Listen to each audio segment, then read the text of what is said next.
Now we are going to discuss about looping the particular list. To loop a particular list, we are going to use the loop functions. Here we have the for loop. Whenever I use a for loop, I use a for I in and I give the array name. Here, the list name. Here the list name is X and I say print I. Whenever I say like this, means for I in and give the list name and I say print I, then it is going to access every element which is present in that particular list. And I just show you, I just print that particular thing, and here you are going to get every answer, means you are going to get a 1 2 3 4 as your answer. And this is how we go with this for loop. And after that we are going to discuss that same thing in a different manner. We got answer as a 1 2 3 4, and you can do this same thing in different manner, in which you're going to remove these all thing. And actually for loop, it is a loop which repeats the particular code which are written from the starting time to end time. Here you are going to give the range, means for I in range. After the range you have to give here the number. It will start from 0 and it will end at length of x. Means what is the length of x? It is actually 4.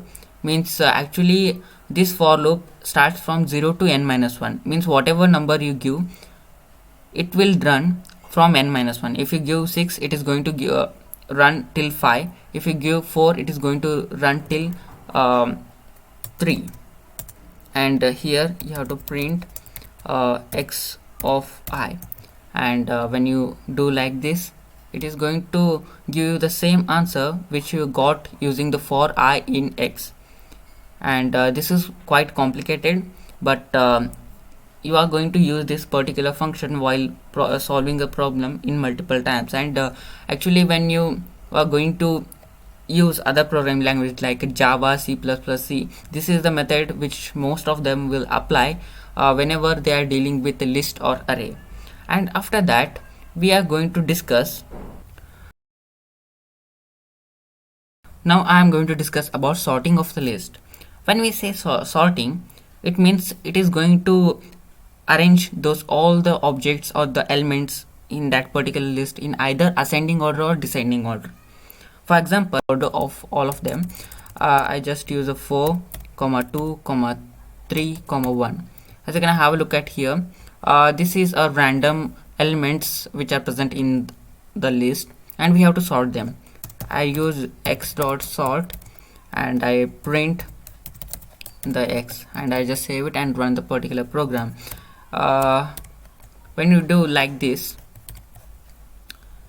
you are going to get the answer in the ascending order, because you have sorted it using the sort function, in which you are going to get a 1 2 3 4 as the answer. As you can have a look at here, we got answer as a 1 2 3 4, and this is why sort is used. And in the it has shown you in the ascending order, means it is in ascending order. To show that particular thing in descending order, we use reverse equal to true. When you say reverse equal to true, this particular sort function is going to actually we have to use true here. When you use here reverse equal to true, because I use it true in different manner, it should be a capital letter at first. It has not shown you the answer. I just run the particular. As you can have a look at here, we got our answer as a 4 3 2 1. And this what happens when you want to make that particular list in either ascending order or descending order. You can able to achieve this reverse manner or descending order using this method also, in which you are going to remove this, and you have to use x dot sort or x dot reverse. When you use x dot reverse and run the particular program, first of all it is going to sort to a function, means it is going to make your function as a 1 2 3 4. When you use the reverse function, it is going to reverse that particular thing, and it is going to give you answer as a 4 3 2 1. And this is how we go with ascending and descending order of a particular elements of the list.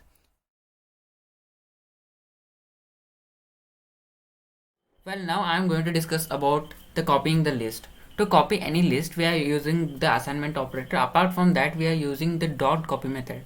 First of all, I will discuss about how to copy a list. First of all, we are going to create a list with a variable name O, or you can use anything, and I'm going to use the numbers 1 2 3, and we have successfully created a list with the name of O. Then we have a P variable. I'm going to assign the values as a 4 5 6, and I am going to save it. Next, to join both of them, I am going to use the plus operator to join them. To copy them, I am going to use O equal to P. When I say O equal to P, and first of all, here I am going to print O, and after that, here I am going to print O.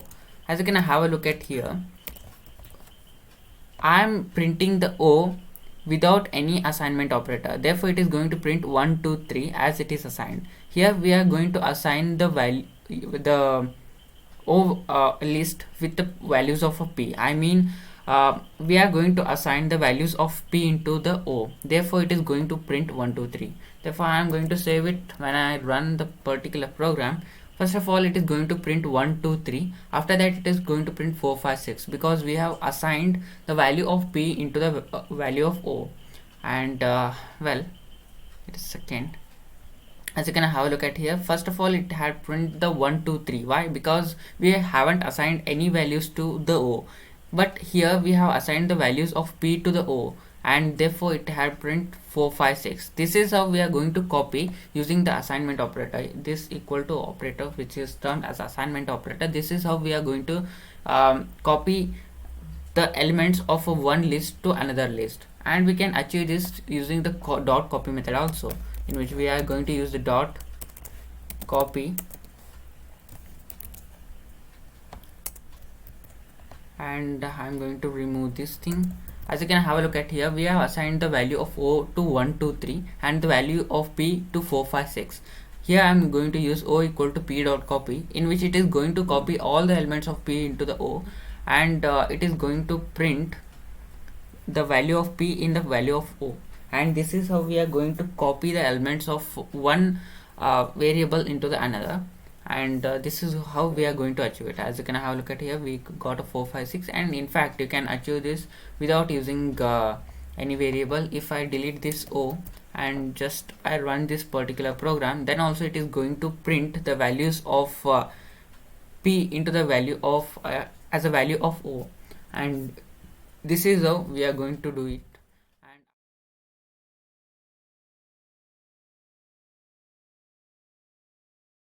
This we have the join method. How to join? I mean, in the joining method, if you have a value of one list as a 1 2 3 and value of another list 4 5 6, if we join both of the list, we are going to get a new list with the value of 1 2 3 4 5 6, and this is how we are going to achieve this. And we are going to achieve this using the operator, that is arithmetic operator plus sign. And for example, here I am going to create the two of the things, and I am going to print O plus P. Here I am going to use O plus P, and I am going to save it. I am going to run that program. Here we are going to get a 1 2 3 4 5 6 as our value, and this is what we call as the joining of the two list. Apart from that, we can do this method using the extend, in which I am going to use a p dot extend, and it is going to extend the particular O. Wait a second, I'm going to just remove this, and I'm going to print that O. When I do this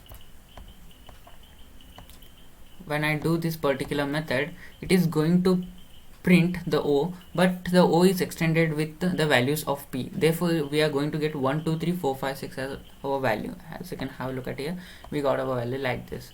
And we can also do this using the append method, but in the append method, it is going to append only one element of the array. Therefore, we can just do that using the for I in P, means every value. We have to append the O with the values of the I mean the values of P. here I represent the value of p, therefore we are going to get a 4 5 6 as additional answer. I just run this particular program and you are going to get a 1 2 3 4 5 6 as your values. And this is how we are going to achieve this.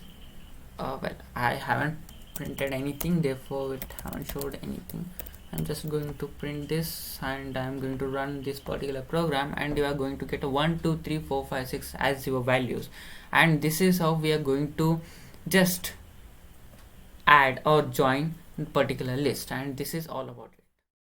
Well, do subscribe our channel for regular updates. Thank you.